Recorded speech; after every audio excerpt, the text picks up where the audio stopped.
তাদেরকে যে আক্রমণ করা হলো এবং সেইটাকে কেন্দ্র করে যে গুণাট্য রচনা হয়েছে সেটাকে কেন্দ্র করে যে মিথ্যে ফেক নিউজ, যে মিথ্যে ছবি, ভুয়ো ছবিকে কেন্দ্র করে বাংলার রাজনীতিতে প্রাসঙ্গিক হওয়ার চেষ্টা করছে সিপিএম, বিশেষ করে তাদের ছাত্র সংগঠন। দেবাংশু বাবু বলছি, আমার একটা কথা শুনবেন। সেটা হচ্ছে, যখন অভয়া মারা গেছিল, যখন তার রেপ করে মার্ডার করা হয়েছিল, যখন তাকে এত নৃশংসভাবে হত্যা করা হয়েছিল, তারপরেও কি করে তোমার দলের লোকেরা তার মা বাবার বিরুদ্ধে কথা বলে? এরকম ছোট মানুষ, নির্লজ্জ, অমানবিক মানুষ হচ্ছে তোমাদের দলেই পাওয়া যায়। যেরকম তুমি, চটি চাঁটার জন্য তোমার জিভ সবসময় লাভ লাভ লাভ লাভ করে। এবং তার সঙ্গে সহযোগিতা নিয়েছে মাওবাদীদের। সিপিএম মাওবাদীদের সহযোগিতা নিয়েছে কিনা সেটা আমরা জানি না, কিন্তু আজকে যখন তোমাদের শিক্ষামন্ত্রী মার খেলো তখন তোমাদের প্রচুর ফাটছে না? আর যখন বিরোধী দলগুলো, যখন তাদের নেতারা খুন হয়, যখন তাদের নেতারা মার খায়, তখন তোমরা কোথায় থাকো? যখন আমাদের আসানসোলে, রানীগঞ্জে প্রতিদিন একটা করে মার্ডার হচ্ছে, তোমাদের নিজেদের মধ্যে পোন মারামারি করে মরে যাচ্ছ, তখন তোমার কোথায় থাকো তুমি? তমলুকে হারার পরে তো তুমি ইঁদুরের মতো গর্তের ভেতরে ঢুকিয়েছিলে, দুদিনের পরে বেরিয়ে এসে অনেক বড় বড় বাতেলা মারছো। এতদিন কোথায় ছিলে? পথ ভুলে তুমি কি আবার এখানে চলে এলে চটি চাটতে? কুপার একটা মিটিং ছিল, ব্রাত্য বসু সেখানে ছিলেন। সেখানটায় ব্রাত্যবাবু একটা দলের পতাকাকে এত অসম্মান করা, এত মূর্খ, নির্লজ্জ, বেহায়া, কি করে একটা দলের পতাকাকে অপমান করতে পারে? বাতিল হেরে যাওয়া, সারা পৃথিবীতে পরিত্যক্ত একটি পতাকা, জীর্ণ পতাকা, সেটা তুলে নিয়েছে এখানে যাদবপুরে নিজেদের অস্তিত্ব প্রমাণ করতে চাই। সেটা কি ধোয়ার কাজে লাগে না, মশার কাছে লাগে না? পরিত্যক্ত পতাকা। তোমরা তোমাদের পতাকাকে তোমাদের পেছনে ঢুকিয়ে রেখেছো ভালোবেসে। আর কোনো দলের পতাকার তার কোনো ইজ্জত নেই, তাই না? তোমাদের দেশের পতাকাটা পতাকা, আর অন্য দেশের পতাকাটা পতাকা নয়। এ ভাই, তুই কে রে? কোথাকার হরিদাস পাল? মুখপাত্র প্রদীপ্ত মুখোপাধ্যায়, তিনি তাদেরকে বোঝাতে গেলেন, ভাই আমাদের প্রোগ্রামটা আমাদের করতে দাও, এবং এই বোঝানোটা তার কাল হলো, তাকে মারধর করা হলো, ধাক্কাধাক্কি করা হলো। দেখো, যাদবপুরে যে ঘটনাটা হয়েছে সেটা নিন্দনীয় কিনা জানি না, কিন্তু এই চটি চাঁটা যে তমলুকে হারার পরে একটা ওভার কনফিডেন্স হয়ে যায় না মানুষের, যে দলে টিকে থাকতে, ওখানকার কোনো একটা পদ পেতে বলছে হাউ মাউ করতে থাকে। সেই রকম করে দেবাংশু এসছে নিজের পদটা বাঁচানোর জন্য। তুমি যে বলছো সিপিএম তার অস্তিত্বটা প্রমাণ করার চেষ্টা করছে, তুমিও সেরকম তোমার পদ বাঁচানোর জন্য চলে এসছো ক্যামেরার সামনে ইন্টারভিউ দিতে। আমরা মানুষের পাশে আছি। আমার একটা সহজ প্রশ্ন, তমলুকের হরিদাস পাল ছিলে তুমি, তুমি হলে কলকাতার এসি ঘরে থাকা ছেলে, তুমি গেছিলে তমলুকে লড়তে। দেখো, হারের পরে যে কেউ এসে আবার মুখ তুলে দাঁড়িয়ে কথা বলে, সেটা আমাদের একটু কেমন কেমন লাগে তোমাকে দেখলে। তোমাকে দেখে অনেকে ইন্সপিরেশন নেওয়া উচিত, যে এত বড় একটা হারের পরে, হারার পরে তুমি এসছো মুখ নিয়ে কথা বলতে। লজ্জা করে না? লজ্জা ঘৃণা কিছুই নেই। লাল সেলাম কমরেড বিবেক, আচ্ছা পোস্টটা হচ্ছে তার, ইন্দ্রানুজ রয়, 12ই জুন 2023।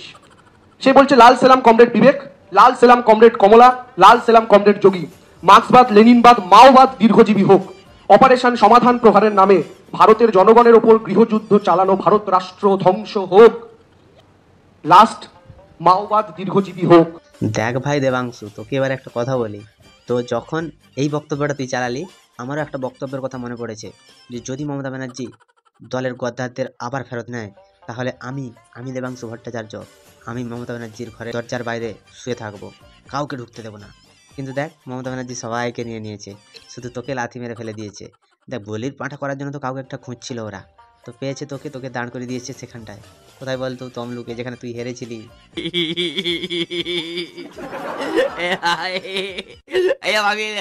এই যাদবপুর বিশ্ববিদ্যালয়ে আমরা আজ থেকে প্রায় 2 বছর আগে আমাদের এক ভাইকে হারিয়েছি, স্বপ্নকে হারিয়েছি।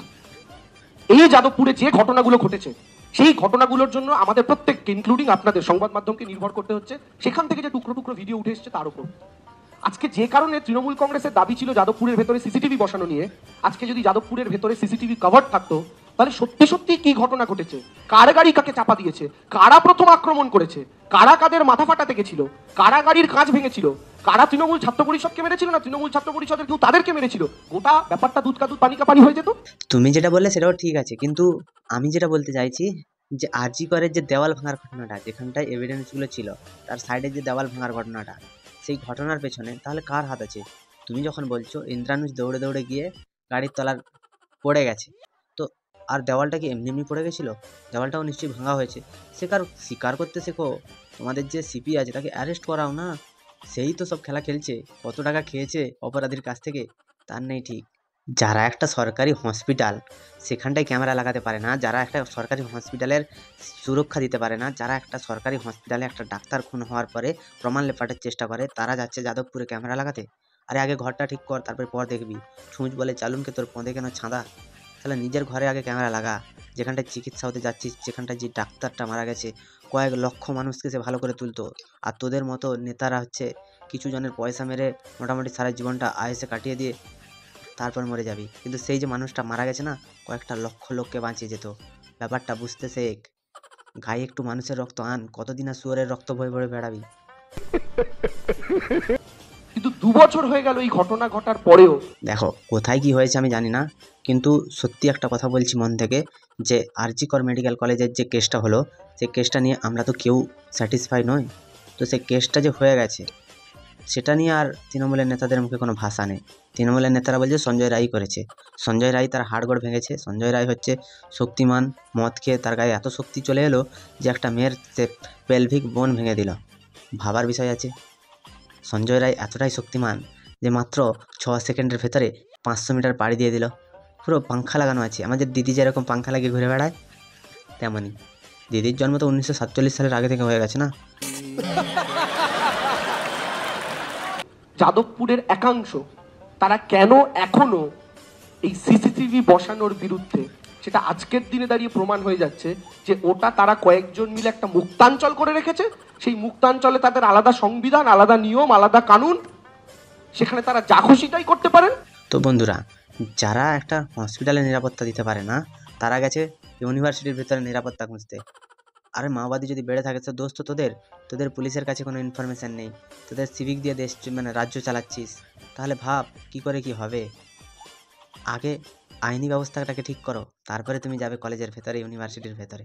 আমি বলছি আমি ঠিক আছি, আমি সুস্থ আছি, আমি ভালো আছি। আমার অনেক অধ্যাপক অধ্যাপিকা আহত। নাটক কম করো প্রিয়।